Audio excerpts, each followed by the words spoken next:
I'm Lexi Rivers, 32, the daughter who came up from a blue-collar house, earned an ROTC scholarship, and climbed my way to command. For years, I covered bills, solved crises, and showed up for everyone. But when my own parents joked at a backyard barbecue, no husband, no career, every family has a failed child, I made a decision that changed everything.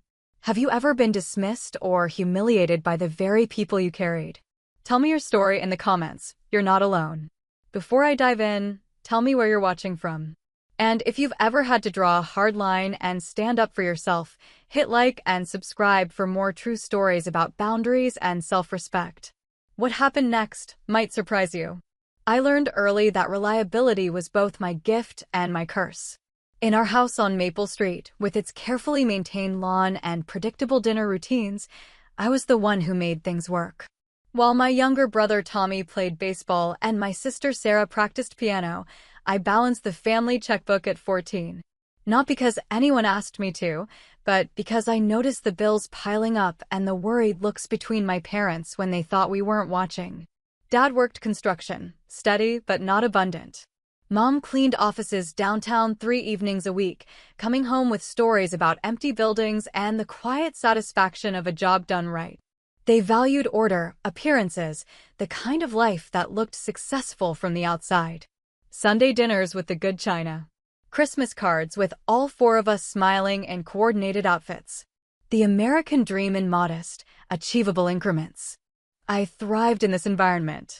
Structure gave me purpose. I made honor roll every semester, not for the praise, but for the challenge of maintaining excellence. When other kids complained about chores, I organized our household systems.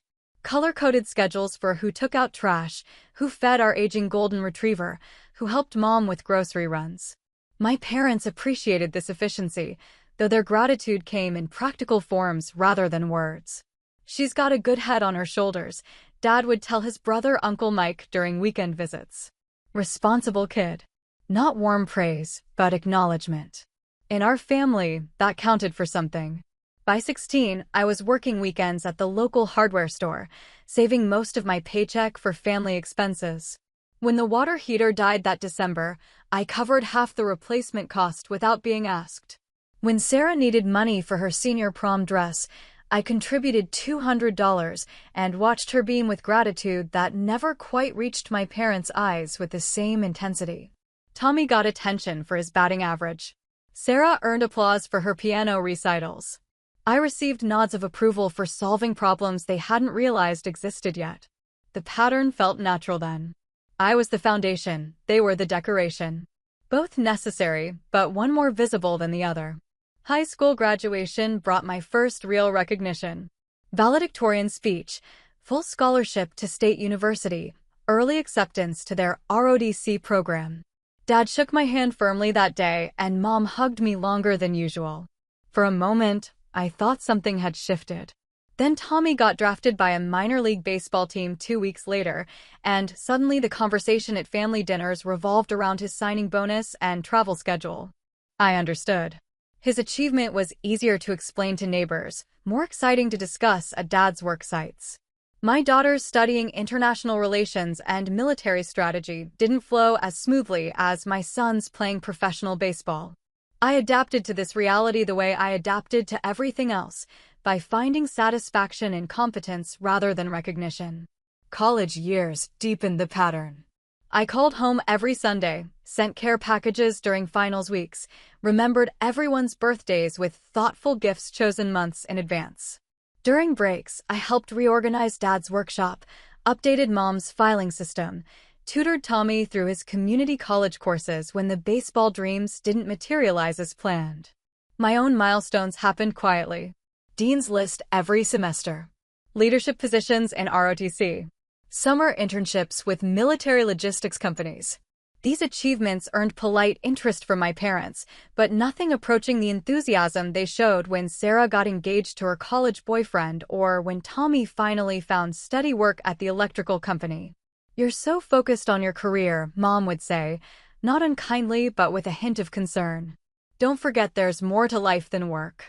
As if dedication were a character flaw rather than a virtue.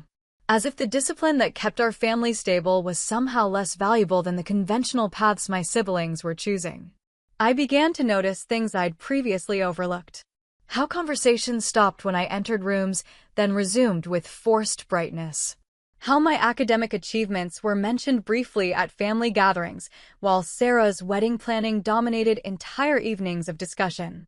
How my parents remembered every detail of Tommy's work schedule, but frequently forgot which base I'd be stationed at after graduation. The imbalance wasn't malicious. It was simply the natural order they understood. Success looked like marriage, grandchildren, proximity to home, careers that could be explained in single sentences. My path, military service, international assignments, leadership responsibilities that came with security clearances, existed outside their framework for comprehension. I compensated by working harder to earn their understanding. Longer phone calls explaining my duties.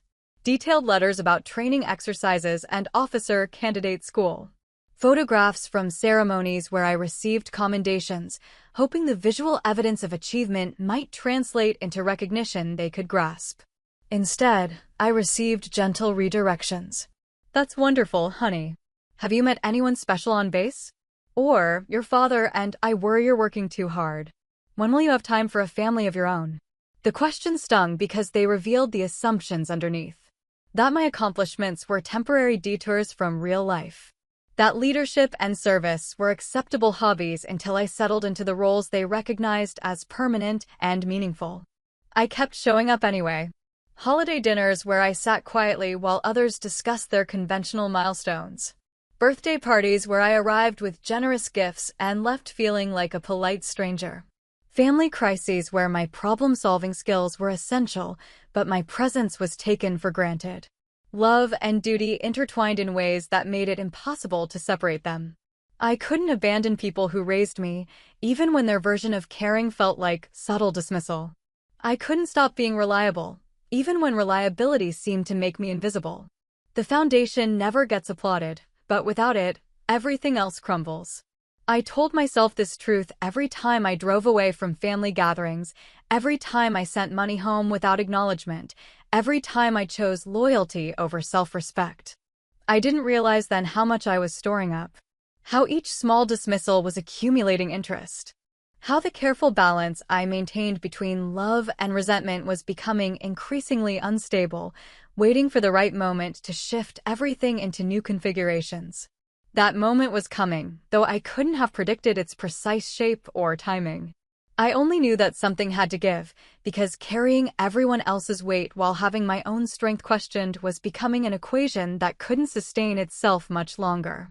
The warning signs started small, the way family dysfunction usually does.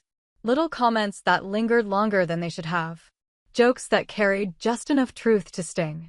The kind of casual disrespect that masquerades as affection, but slowly erodes the foundation it claims to rest upon. It began during my late 20s, when my military career was gaining real momentum.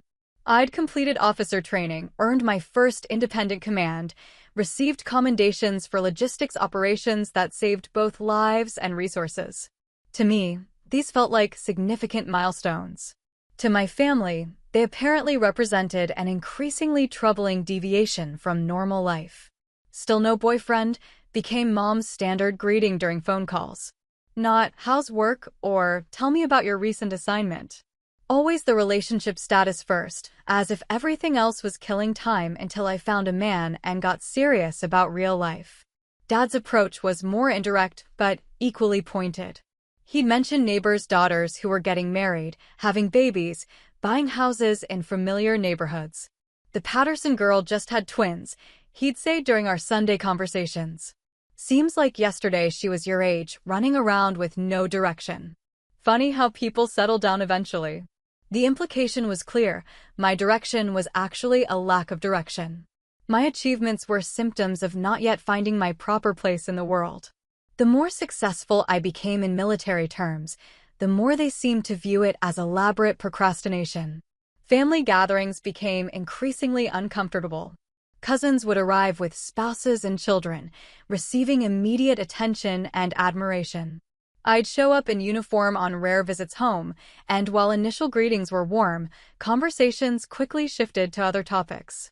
My promotion to captain warranted brief congratulations before discussion moved to Sarah's new kitchen renovation or Tommy's weekend fishing trip. The message was subtle but consistent.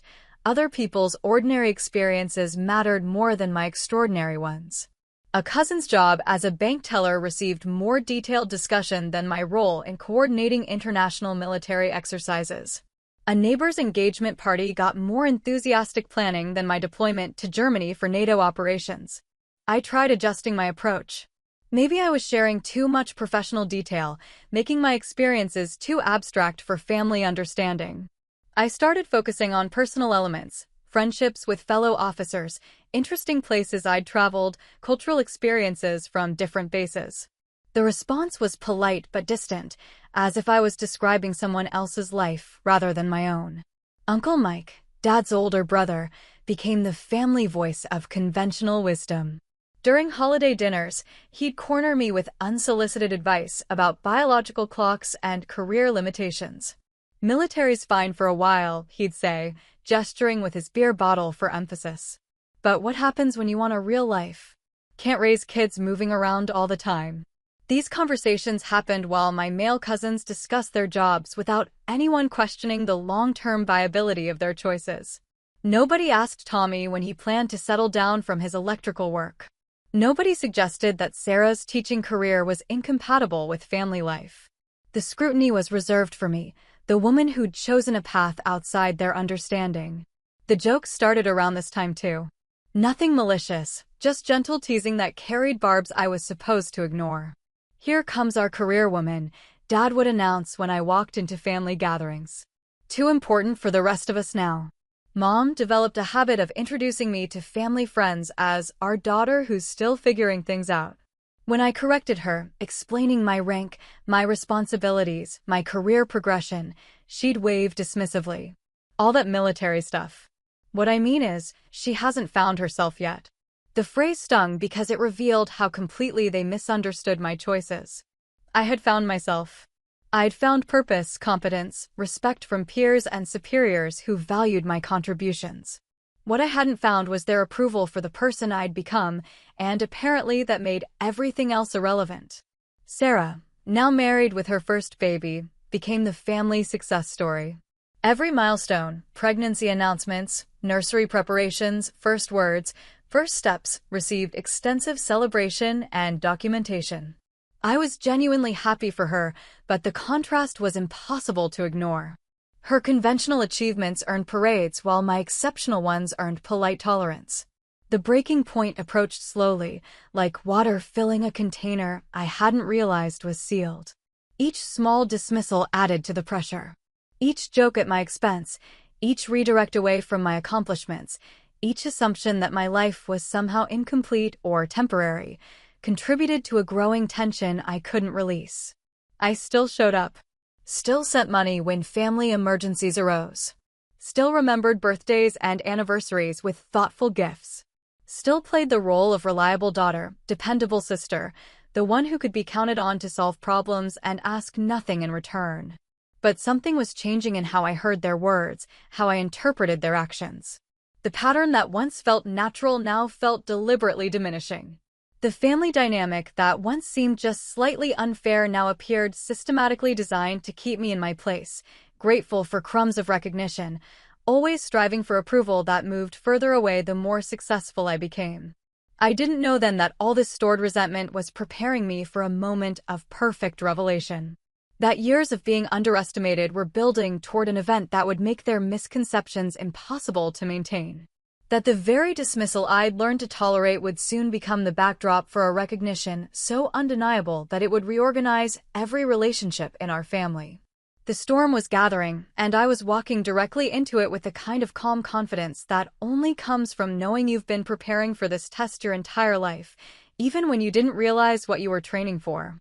The family barbecue was scheduled for Memorial Day weekend, a tradition Mom had maintained for 15 years. Extended family, neighbors, the usual crowd gathered in our backyard with its freshly painted deck and carefully maintained flower beds. I'd driven 8 hours from my current base, arriving Saturday morning to help with preparations, as I always did. The guest list was predictably familiar. Uncle Mike and Aunt Linda with their twin boys, now teenagers who barely looked up from their phones. The Hendersons from next door, who'd watched me grow up and still asked about my plans as if I were 22 instead of 32. Various cousins, some with new spouses to introduce, others with children who ran around the yard while adults watched with indulgent smiles. I wore civilian clothes, as I usually did for family gatherings. Dark jeans, simple blouse, nothing that screamed military precision, but nothing that hid my fitness or bearing either. Old habits die hard. I stood straighter than most people, spoke with the clarity that comes from years of briefing senior officers, moved through social situations with the kind of organized efficiency that civilian gatherings rarely require. The afternoon unfolded predictably. Dad manned the grill with Uncle Mike, discussing local politics and construction projects. Mom orchestrated food distribution with the other women, ensuring everyone had enough potato salad and remembering dietary restrictions with the attention to detail that made her excellent at her job and indispensable at family events. I fell into my usual role, helping where needed, listening to stories I'd heard variations of before, answering polite questions about my work with the abbreviated explanations that didn't make people uncomfortable. When Cousin Jenny described her promotion to assistant manager at the insurance office, I offered genuine congratulations. When the Henderson boy talked about starting college in the fall, I shared appropriate encouragement. The conversation drifted, as it always did, toward personal milestones and relationship status. Sarah, now visibly pregnant with her second child, received extensive attention and advice. Tommy's girlfriend was welcomed warmly, questioned gently about her intentions and timeline. The underlying message was clear. These were the developments that mattered, the achievements worth celebrating. Then Mom, emboldened by wine and the comfortable familiarity of longtime friends, decided to include me in the relationship discussion. "What about you, honey?" she asked with that particular tone mothers use when they're about to say something they think is helpful but isn't. "Still no husband? Still no career?" The question landed wrong on multiple levels.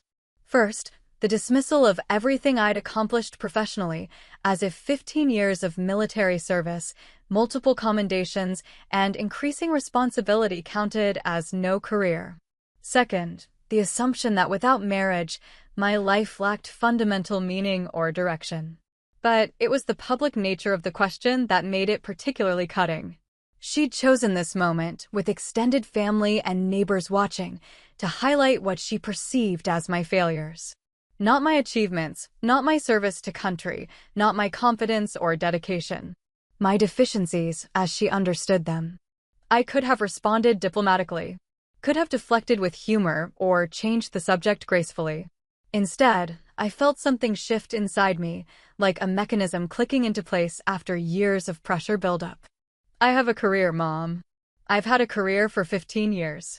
Dad, overhearing from the grill, decided to join the conversation with his own version of helpful perspective. "Every family has a failed child," he said with the casual confidence of someone delivering folk wisdom. He gestured toward me with his spatula, not unkindly but with the matter-of-fact tone he used when explaining why certain construction projects wouldn't work. The words hung in the air like smoke from the grill, visible and impossible to ignore.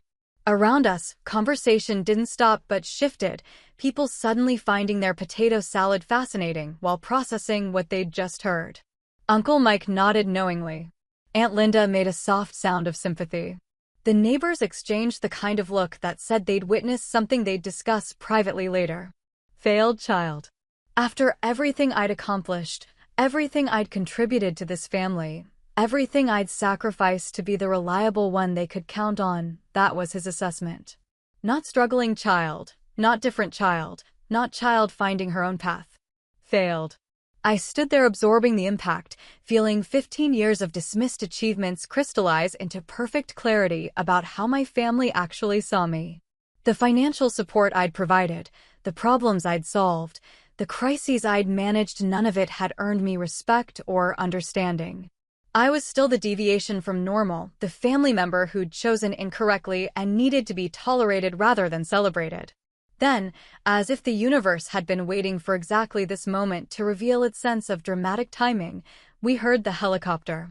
It started as a distant sound, the kind that makes people look up casually before returning to their conversations. But this sound grew louder, more focused, clearly approaching our neighborhood rather than passing over it. The steady thrum of military-grade rotors, unmistakable to anyone who'd spent time around aircraft. People stopped talking. Children stopped running. Everyone in the backyard turned their attention skyward as the sound became impossible to ignore.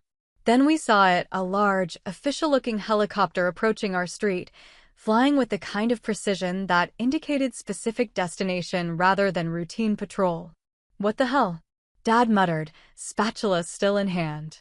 The helicopter circled once, professionally assessing the landing area, then descended toward our front yard with the controlled power of a machine operated by people who knew exactly what they were doing. The rotor wash sent paper plates flying and forced everyone to shield their eyes from debris, but nobody moved away from the spectacle. As the aircraft settled on our lawn, its rotors still turning, official figures emerged. Two men in dark suits, moving with a purposeful efficiency I recognized immediately. Secret Service. Behind them, a uniformed officer I didn't recognize but whose bearing and decorations indicated significant rank. They walked directly toward our backyard, navigating around lawn furniture and flower beds with the kind of focused determination that made it clear this wasn't a social visit. The entire barbecue crowd pressed backward, creating space they hadn't been asked for, instinctively understanding they were witnessing something outside their normal experience. The senior officer approached me directly, ignoring the crowd of confused family members and neighbors. His bearing was impeccable, his uniform crisp despite the helicopter journey, his expression serious but respectful. "Madam Commander," he said, his voice carrying clearly across the now-silent backyard. "The White House needs you immediately." The words hit the gathering like a physical force. "Madam Commander. White House. Immediately." Each syllable reconfigured the afternoon, transforming a casual family barbecue into something none of them had ever experienced before. I looked at my parents. Dad still held his spatula, but his face had gone pale.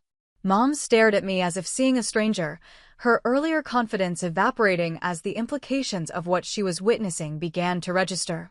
Uncle Mike's mouth was open. The neighbors were whispering urgently to each other. Sarah looked from me to the officers to the helicopter, trying to process how her ordinary sister had suddenly become someone important enough to warrant this kind of attention. The moment stretched, perfect and terrible, as years of dismissal collided with undeniable recognition. Every joke about my career, every suggestion that I needed to find real purpose, every implication that I was the family failure, all of it suddenly revealed as profound misunderstanding of who I actually was and what I actually did. I straightened, feeling the familiar comfort of military bearing take over. "I'll need 5 minutes to change into uniform." The officer nodded. "Of course, Commander. We'll wait." As I walked toward the house, I could hear the beginning of hushed, urgent conversations behind me. People trying to make sense of what they'd just witnessed, reassessing everything they thought they knew about the quiet woman who'd been helping serve potato salad 20 minutes earlier. Dad was pinching himself, literally, standing there with disbelief written across his face. Mom looked like she'd seen a ghost, specifically, the ghost of her own words coming back to haunt her. "Every family has a failed child." The phrase echoed as I climbed the stairs to my old bedroom, where my dress uniform hung in the closet like it always did when I visited. Ready for emergencies, ready for duty, ready for moments exactly like this one. I'd never imagined vindication would arrive by helicopter, but then again, I'd never imagined my parents would publicly call me a failure at a Memorial Day barbecue either. Life has its own timing, and sometimes that timing is absolutely perfect. The silence in the backyard was deafening as I changed clothes.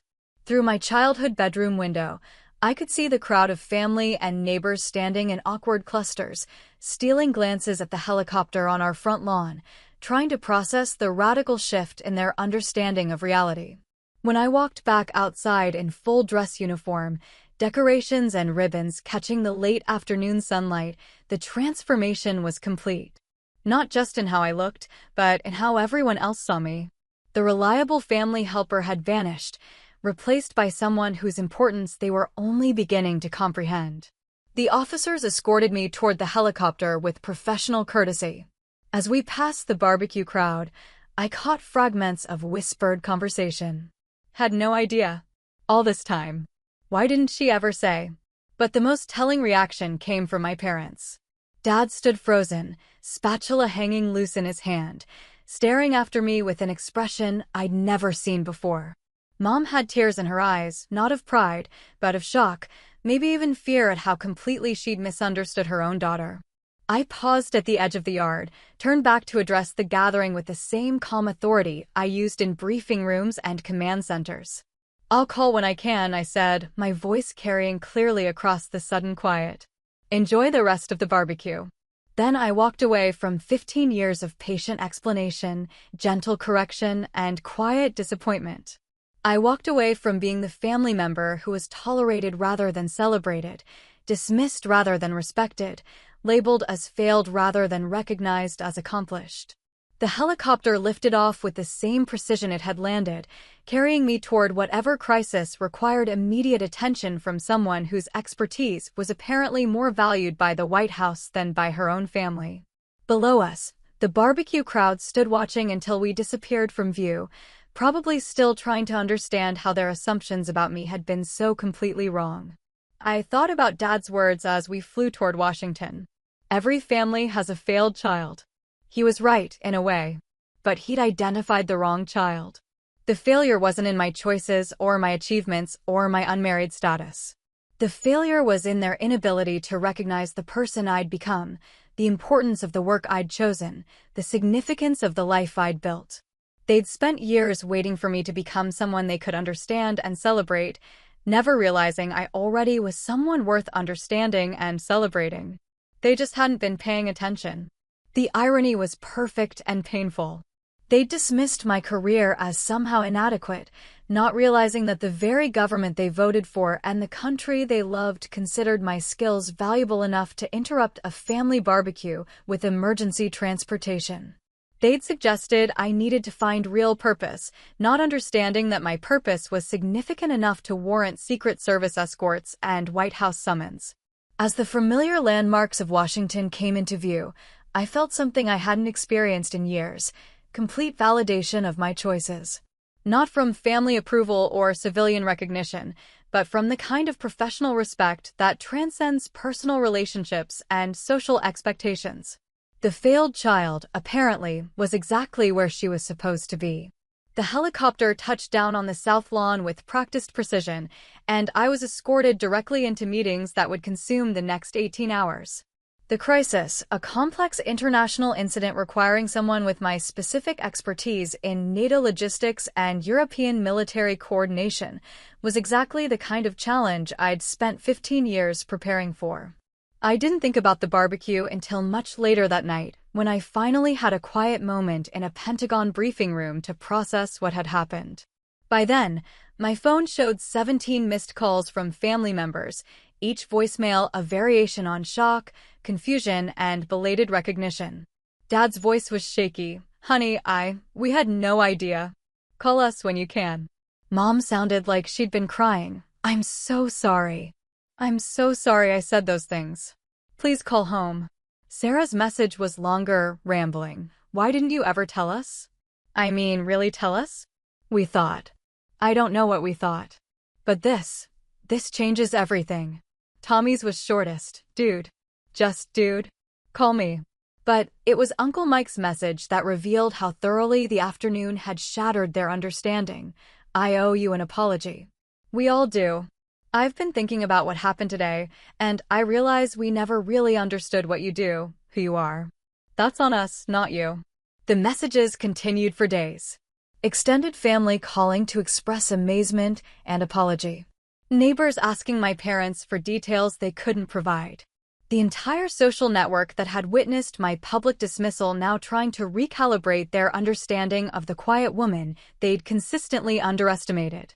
But the most significant change was in how my parents processed what they'd experienced. Dad called every day for a week, not with his usual distracted small talk, but with genuine questions about my work, my responsibilities, my experiences. As if he was meeting his daughter for the first time at age 32.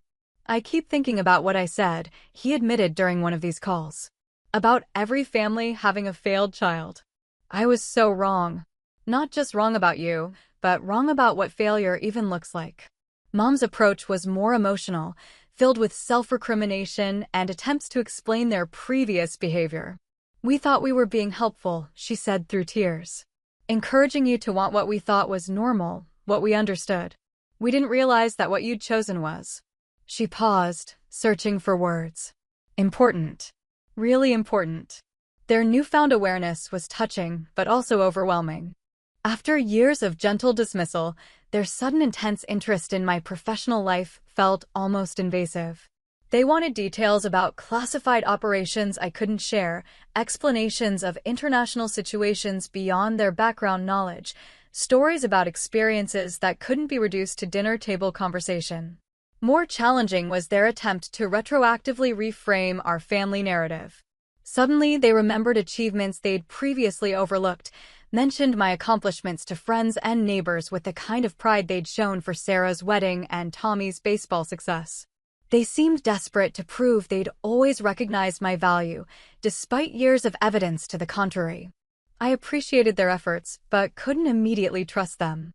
Respect that comes only after public validation feels different from respect based on understanding and genuine appreciation. I'd spent too many years being patient with their limitations to immediately embrace their newfound enthusiasm for my choices. The broader family response was more complicated. Some relatives expressed genuine surprise and admiration, acknowledging they'd never understood the significance of my work. Others seemed almost resentful, as if my revealed importance somehow diminished their own achievements or made them feel foolish for their previous attitudes. Cousin Jenny, whose insurance office promotion had received more family attention than my military commendations, was particularly awkward during subsequent conversations. "You must think we're all so small town," she said during one stilted phone call. "So focused on ordinary things while you were out there doing whatever it is you do." The comment revealed the challenge we all faced. My work remained largely incomprehensible to them, protected by security requirements and professional complexity beyond their experience. They knew it was important now. The helicopter and White House summons had proven that, but they still couldn't really understand what I did or why it mattered. This gap between recognition and comprehension created new problems. They wanted to celebrate me but didn't know how. They wanted to support me but couldn't understand my challenges. They wanted to include me in family discussions, but felt intimidated by the sudden awareness of how different my world was from theirs. I found myself in the strange position of having more respect, but feeling more isolated. Before the barbecue incident, we'd at least shared the comfortable fiction that we understood each other. Now we were all acknowledging the vast differences in our experiences, and that acknowledgement created distance even as it generated newfound appreciation. The most painful realization was how much time we'd lost. Years of surface-level relationships, missed opportunities for real understanding, accumulated resentment on both sides that might have been avoided with better communication and genuine curiosity about each other's lives. I began to see my own role in the family dynamic more clearly. Yes, they dismissed my achievements and underestimated my importance. But I'd also allowed that dismissal, choosing not to push back against their assumptions, not to demand better understanding of my choices. I'd been so focused on being the reliable family member that I'd never insisted on being the respected family member. The helicopter incident had forced recognition, but it was external validation rather than earned understanding. Real respect would require ongoing effort from all of us, their willingness to learn about my world, my willingness to share more of it, everyone's commitment to building relationships based on who we actually were rather than who we'd assumed each other to be. But that work would have to wait. The crisis that had pulled me away from the barbecue extended into months of complex international negotiations, requiring my full attention and expertise. Distance provided perspective on family dynamics, but it also delayed the harder work of rebuilding relationships on more solid foundations. For now, it was enough to know that the casual dismissal was over. The jokes about my lack of career, the implications that I needed to find real purpose, the suggestions that I was the family failure, all of that had been revealed as profound misunderstanding, impossible to maintain after what everyone had witnessed. Justice had come not in arguments or explanations, but in undeniable demonstration. Sometimes that's the only way truth can penetrate years of comfortable assumptions. Sometimes people need to see the helicopter before they can recognize the person who is standing in their backyard all along. 6 months passed before I could return home for an extended visit.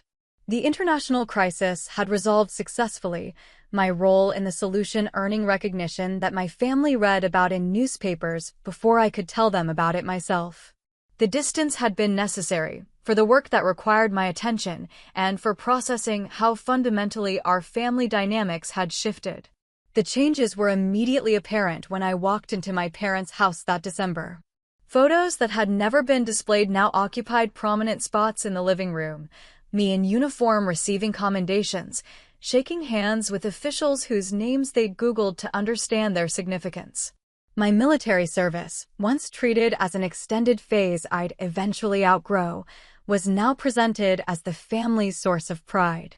It felt strange seeing my professional life curated for their social context, my achievements reframed as evidence of their successful parenting.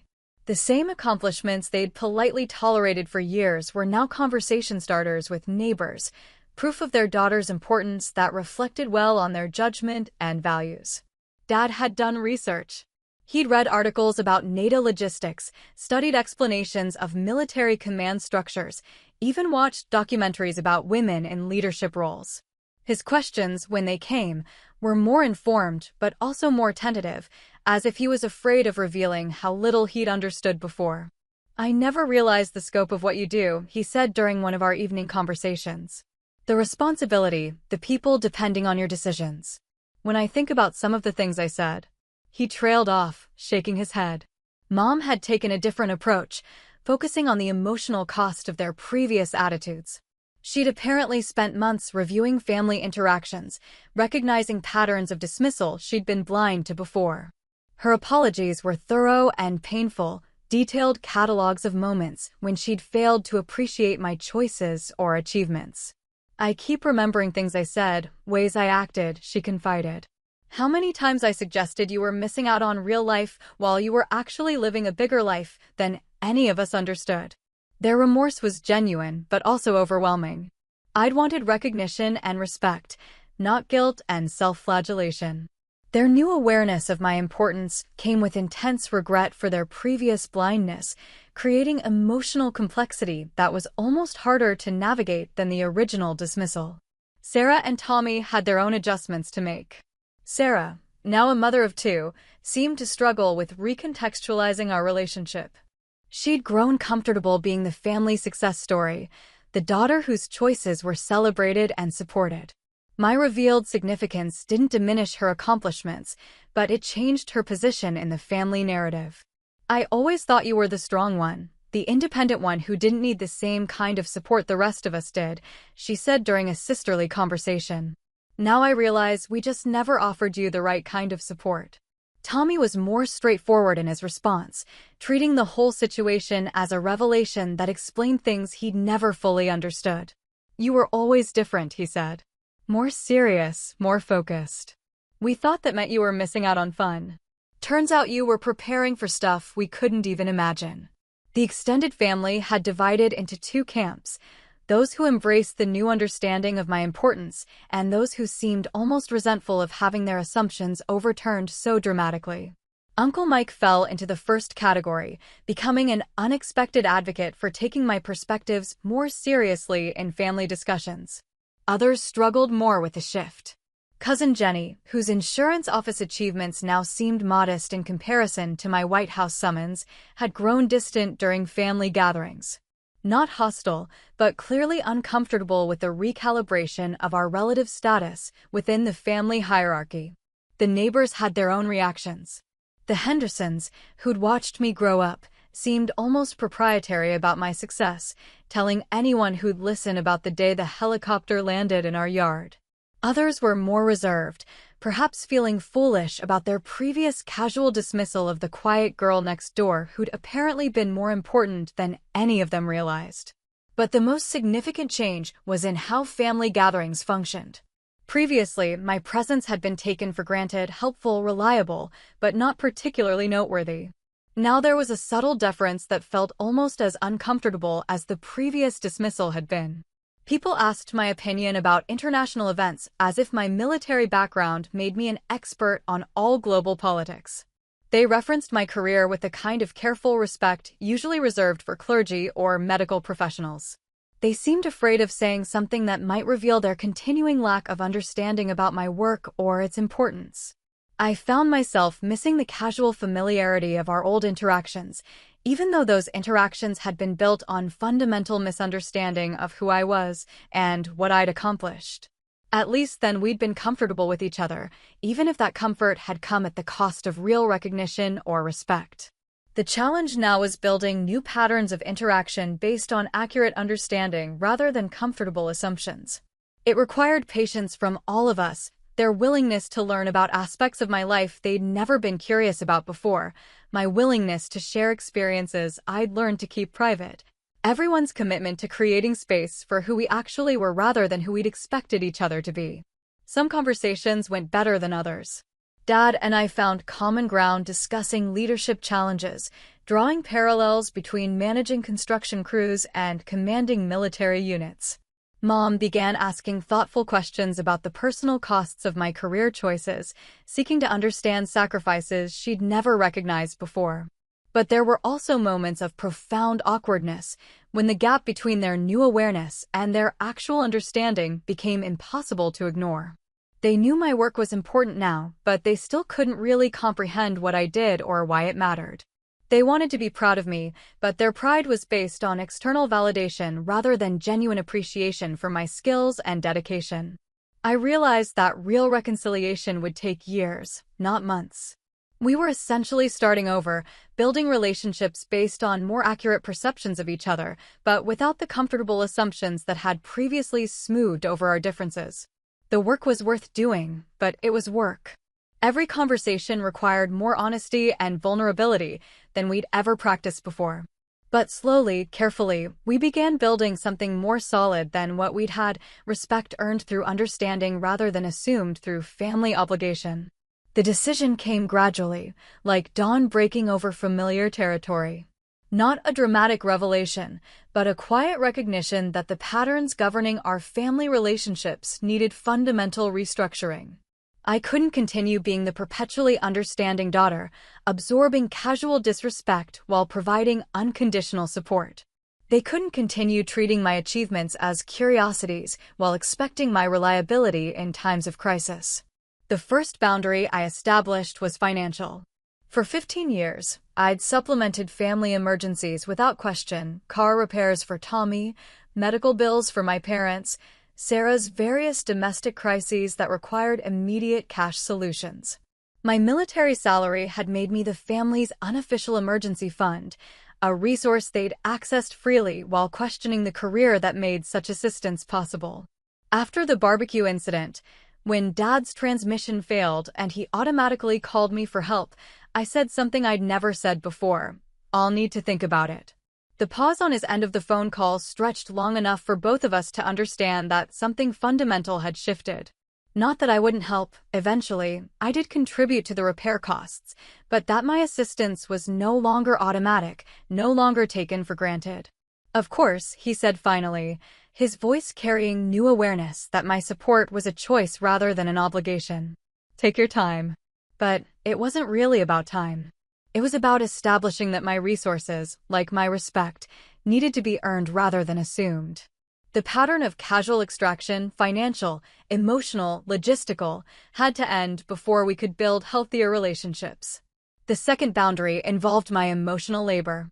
I'd spent years managing family dynamics, smoothing over conflicts, remembering everyone's important dates and preferences, orchestrating gatherings that made everyone else comfortable while requiring nothing from them in return. The emotional management I provided had been invisible precisely because it was effective. When Mom called about planning Sarah's baby shower, expecting me to coordinate details from my base 3 states away, I suggested she work directly with local family members instead. "I'm sure Sarah and her friends can handle the arrangements," I said. "I'll attend when I can, but I can't manage the planning from this distance." The suggestion seemed to surprise her, as if she'd never considered that event coordination wasn't automatically my responsibility. But she adapted, reaching out to relatives who lived closer, discovering that other family members were perfectly capable of handling tasks they'd previously delegated to me. The third boundary was conversational. No more deflecting jokes about my career choices. No more accepting casual dismissal of my accomplishments. No more pretending that suggestions about my life being incomplete or misdirected were harmless family banter. When Uncle Mike made a comment about my still being single at Tommy's birthday party, I responded directly instead of changing the subject. "My relationship status isn't a family problem that needs solving," I said calmly. "I'd appreciate it if we could discuss something else." The directness caught him off guard, but it also ended that particular line of conversation permanently. Other family members took note, adjusting their own approaches to topics they'd previously considered fair game for commentary. These boundaries weren't punitive, they were protective. I wasn't trying to punish my family for years of misunderstanding, but I was establishing conditions under which healthier relationships could develop. The casual disrespect that had characterized our interactions couldn't continue if we were going to build something more substantial. The initial response was predictable resistance disguised as concern. "You seem different," Mom said during one of our phone calls. "More distant. We're worried we've lost you somehow." "You haven't lost me," I replied. "But you can't have the old version of me back. The one who absorbed criticism without responding, who provided support without expecting respect. That person was unsustainable." Sarah was more direct in her pushback. "It feels like you're punishing us for not understanding something you never really explained," she said during a tense conversation about my reduced availability for family crisis management. "I'm not punishing anyone," I said. "I'm just not available in the same ways I used to be. You'll need to develop other resources for the support I used to provide automatically." The adjustment period was difficult for everyone.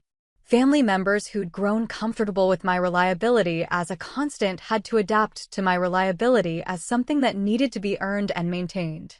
They had to start considering my perspectives, my limitations, my needs in ways they'd never been required to before. Some relationships deepened during this process.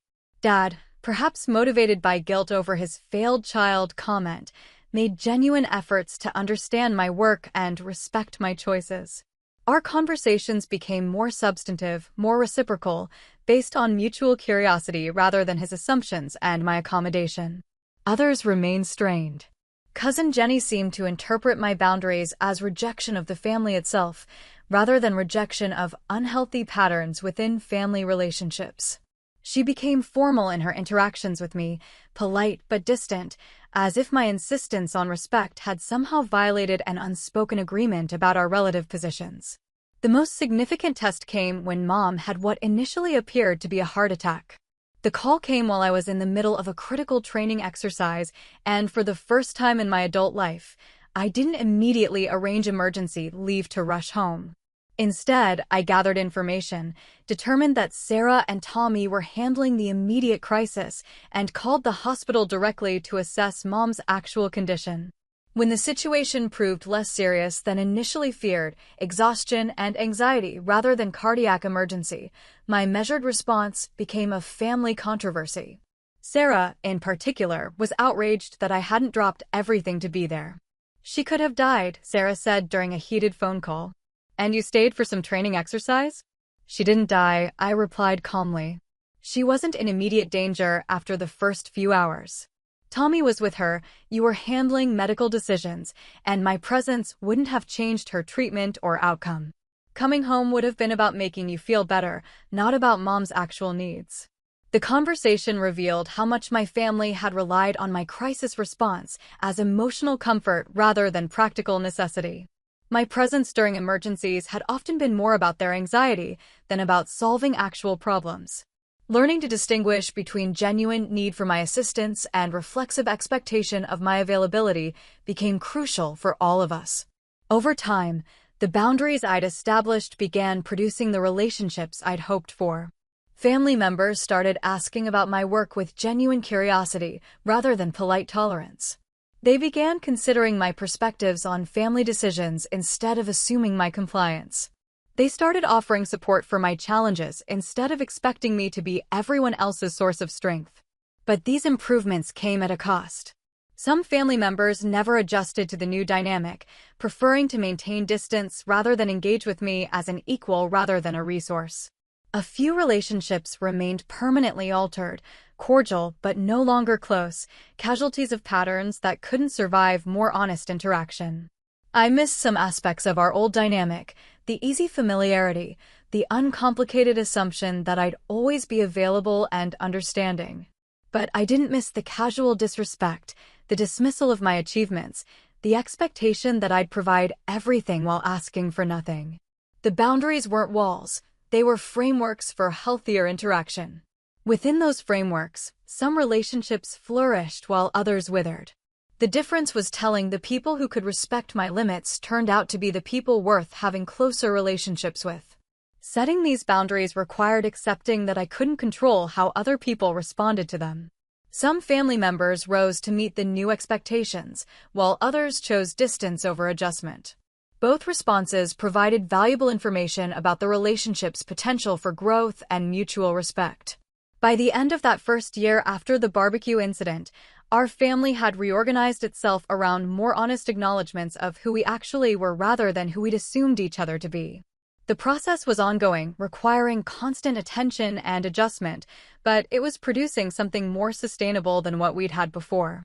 I was no longer the family member who could be counted on to absorb unlimited stress while asking for nothing in return. I was the family member whose support came with conditions, whose respect needed to be earned, whose presence was a gift rather than an obligation. The shift was uncomfortable for everyone, but discomfort had turned out to be the price of authenticity. We were learning to relate to each other as adults with agency and boundaries rather than as people trapped in childhood roles that no longer served anyone's actual needs. The real work was just beginning.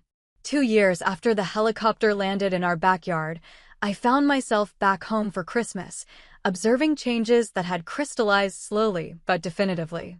The woman who'd absorbed casual dismissal while providing unconditional support no longer existed. In her place was someone who participated in family life selectively, strategically, with clear awareness of her own worth and limitations. The transformation hadn't been easy for anyone. Family members who'd grown comfortable with my automatic availability had to develop other resources for crisis management. Relationships that had functioned primarily through my emotional labor either evolved or diminished. The comfortable predictability of our old patterns gave way to something more honest, but requiring more effort from everyone. Dad had made the most significant adjustment.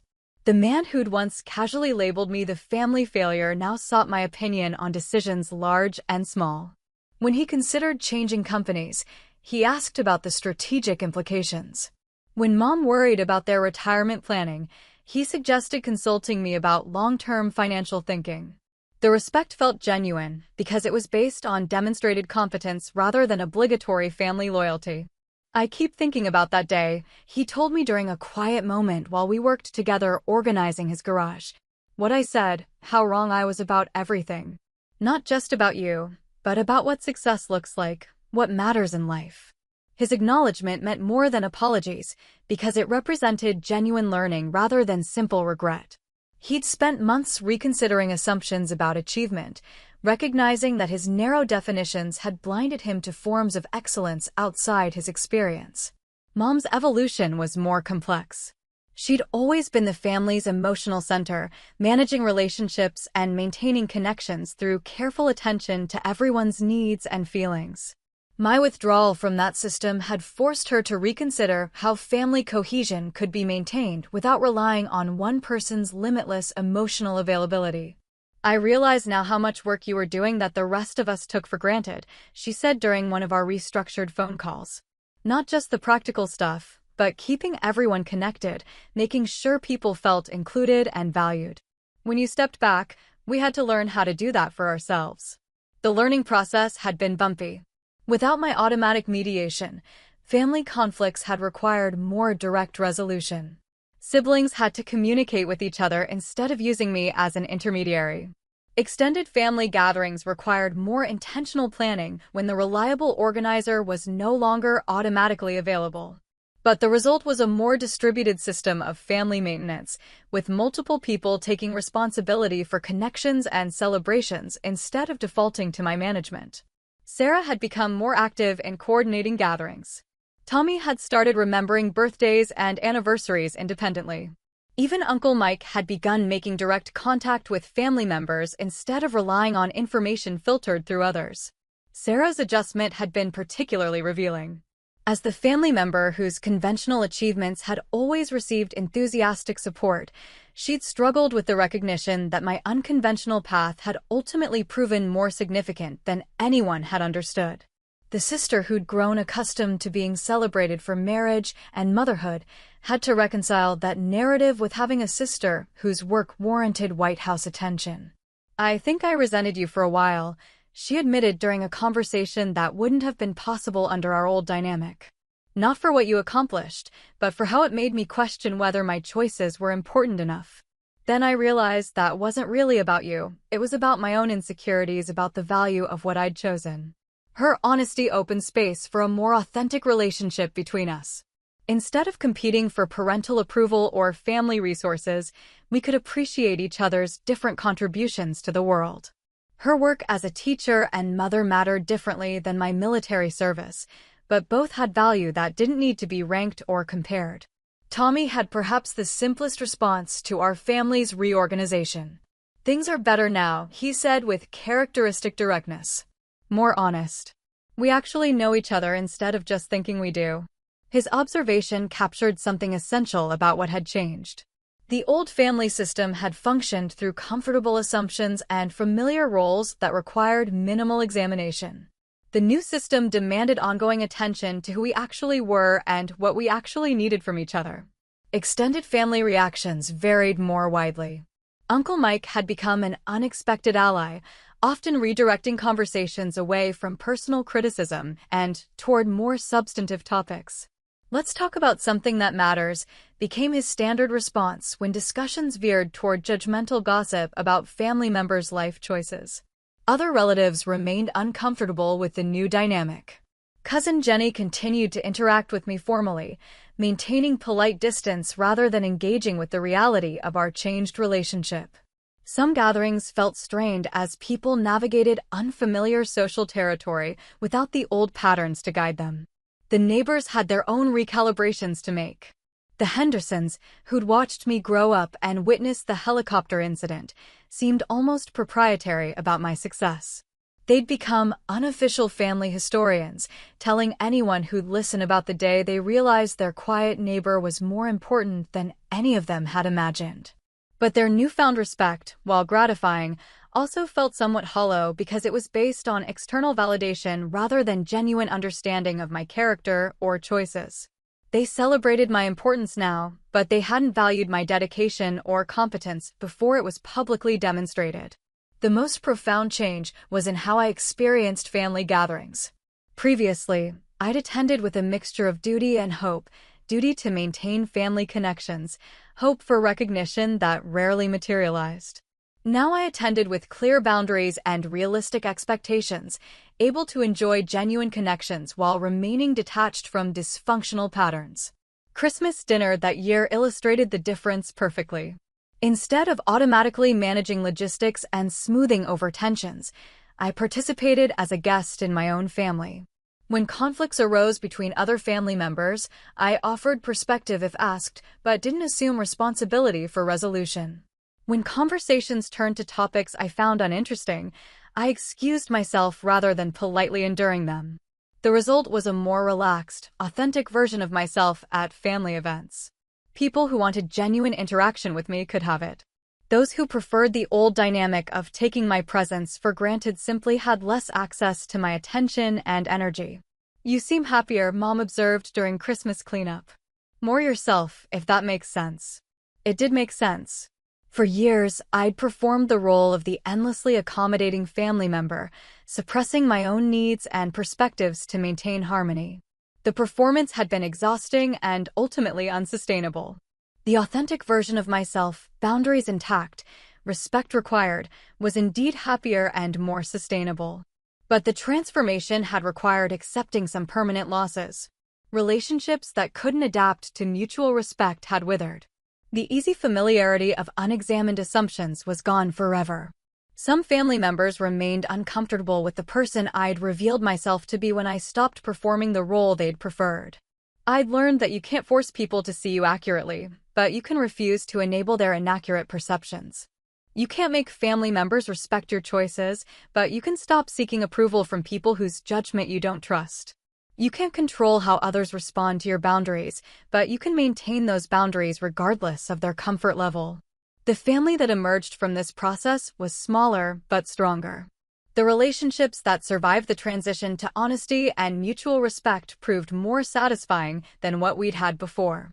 The ones that didn't survive had probably been unsustainable anyway, held together by my willingness to absorb disrespect rather than by genuine affection or understanding. Standing in my childhood home that Christmas, helping with dishes while listening to conversations that included my perspectives instead of dismissing them, I felt something I'd never experienced before: complete comfort in my own family. Not the resigned tolerance I'd mistaken for comfort, but actual ease with people who saw me accurately and chose to value what they saw. The failed child had finally found her place, not by changing to meet their expectations, but by refusing to accept their limitations as permanent truth about her worth. 5 years have passed since the day my father called me the family failure at a backyard barbecue. 5 years since Air Force One landed on our front lawn and reconfigured every assumption my family had made about my life and choices. The intervening time has settled into new rhythms, new understandings, new ways of being connected that don't require anyone to diminish themselves for the comfort of others. I'm writing this from my office in the Pentagon, where the walls display commendations and photographs from a career that has continued to exceed even my own expectations. The work that once mystified my family has taken me to 6 continents, through crises that tested everything I'd learned about leadership and strategy. Into rooms where decisions affecting millions of people required the kind of expertise I'd spent decades developing. Last month, I was promoted to Brigadier General, becoming one of the youngest women to achieve that rank in my field. The ceremony was attended by colleagues, mentors, and senior officials who understand the significance of the achievement. My parents were there too, sitting in the front row with expressions of pride that looked different from the belated recognition they'd offered after the helicopter incident. This pride was earned through understanding rather than external validation. Over the years, they'd made genuine efforts to comprehend not just the importance of my work, but the personal qualities that had made such work possible. The discipline they'd once dismissed as excessive they now recognized as essential. The focus they'd interpreted as missing out on life they now understood as embracing a larger purpose. I used to think success meant staying close to home, following familiar patterns, Dad told me after the promotion ceremony. I was wrong about a lot of things, but mostly I was wrong about thinking small. You taught us that success can look like something we never imagined. The learning hadn't been one-sided. Understanding my family better required recognizing that their initial incomprehension of my choices wasn't malicious, but limited. They'd operated from frameworks that made sense within their experience, unable to value what they couldn't understand. Once those frameworks expanded, their capacity for appreciation grew correspondingly. Mom has become my most thoughtful correspondent, sending articles about military affairs with questions that demonstrate genuine curiosity about my perspective.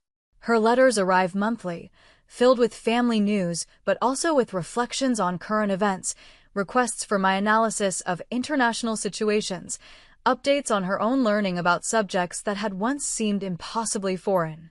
I'm proud of how much I've learned, she wrote in a recent letter. Not just about what you do, but about how much I didn't know. It's humbling and exciting at the same time. Sarah and Tommy have found their own ways to bridge the gap between our different worlds. Sarah brings her children to visit my base when schedules allow, giving them exposure to military life and helping them understand their aunt's work. Tommy has become fascinated by logistics and strategy, often calling with questions about how military principles might apply to his electrical contracting business. The nieces and nephews who barely knew me during their early years now have a clearer picture of their aunt's role in the world. They've seen news coverage of international situations where my expertise was sought, read simplified explanations of military operations I've been involved in, met some of my colleagues during family visits. Aunt General, my youngest nephew, calls me, blending family affection with professional respect in a way that captures how our relationships have evolved. The title amuses my colleagues and delights me, representing integration of family identity with professional achievement in ways that once seemed impossible. Extended family dynamics have stabilized into new patterns. Uncle Mike has become an unexpected advocate for supporting family members' unconventional choices, often referencing my experience when other relatives express doubt about children or grandchildren who choose paths outside traditional expectations. Remember what we learned about my name, he'll say when someone voices concern about a teenager interested in art or a young adult considering military service. Maybe we don't understand it yet, but that doesn't mean it's wrong. Cousin Jenny and I have found a cordial but distant equilibrium. We're polite at family gatherings, ask appropriate questions about each other's lives, but the easy familiarity we once shared never fully recovered from the recognition of how different our paths had become. Some relationships can survive fundamental reframing, others cannot. Both outcomes provide valuable information about the connections that truly matter. The neighbors who witnessed my transformation have their own legacy from that day. The Hendersons still tell the helicopter story to anyone who'll listen, but their narrative has evolved from simple amazement to broader reflection about assumptions and hidden potential. They've become more curious about their other neighbors, more careful about dismissing lives that look different from their own. Professional colleagues who know my background often express surprise at the family dynamics I've described. How did they not realize, is a common question, usually accompanied by disbelief that anyone could dismiss military achievements so casually. But their surprise reveals their own assumptions about how recognition and respect function. They operate in environments where professional competence is immediately valued, where achievement translates directly into status and appreciation. They haven't experienced the disconnect between excellence and acknowledgement that characterizes many family systems, where love and understanding don't automatically correlate. I've learned to appreciate both environments, the professional world where my contributions are immediately recognized and the personal world where recognition required more complex negotiation. Both have taught me essential lessons about leadership, communication, and the difference between demanding respect and earning it. The most significant change is internal. I no longer need family approval to validate my choices, but I genuinely enjoy family connection when it comes from mutual understanding rather than duty or habit. The relationships that survived our transition to honesty have become more satisfying than anything we had before. The ones that didn't survive were probably built on foundations too weak to support authentic connection anyway. When young officers seek mentorship about balancing family expectations with military careers, I share lessons learned from my own experience. Don't assume family resistance means your choices are wrong. Don't sacrifice your authentic self to maintain comfortable illusions for others. Don't mistake enabling dysfunction for demonstrating love. But also, don't write off people who need time to understand your path. Don't assume that initial incomprehension indicates permanent limitation. Don't let justified anger prevent you from appreciating genuine growth when it occurs. The story that began with casual dismissal at a family barbecue has evolved into something more complex and ultimately more hopeful. Justice came, as I once predicted, not in arguments, but in undeniable demonstration. But the more lasting satisfaction came in building relationships based on who we actually are rather than who we'd assumed each other to be. My father was right when he said every family has a failed child. He was wrong about which child had failed. The failure wasn't in my choices or achievements, but in our initial inability to recognize and value what those choices and achievements represented. That failure has been corrected, not through dramatic confrontation, but through patient work over time. The helicopter that landed on our front lawn provided the catalyst for change, but real transformation required sustained effort from everyone involved. I'm still the same person who organized household systems as a teenager, who worked multiple jobs to support family expenses, who chose service over comfort and competence over conformity.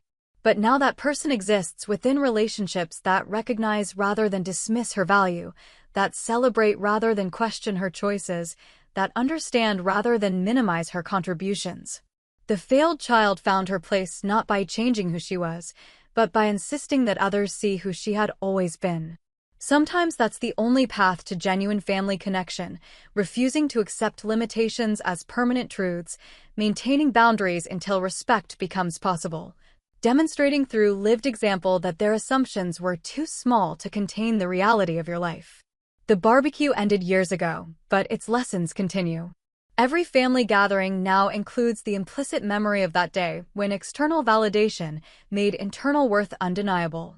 The phrase, "every family has a failed child," has become family shorthand for the dangers of assumption, the importance of looking more carefully at each other's lives, the possibility that what appears to be failure might actually be success in forms we haven't learned to recognize yet. Justice wasn't a moment of triumph, but a process of recognition. It came quietly, in changed conversations and shifted assumptions, in respect earned through understanding rather than extracted through confrontation. It came in the form of relationships rebuilt on more solid foundations, appreciation based on accurate perception rather than obligatory affection. The helicopter is long gone, but its message remains. Sometimes the most important recognition comes from the outside world before it comes from the people closest to us. Sometimes we have to demonstrate our worth to strangers before family members can see what was always there. Sometimes the failed child is actually the one who succeeded in ways too important for casual understanding.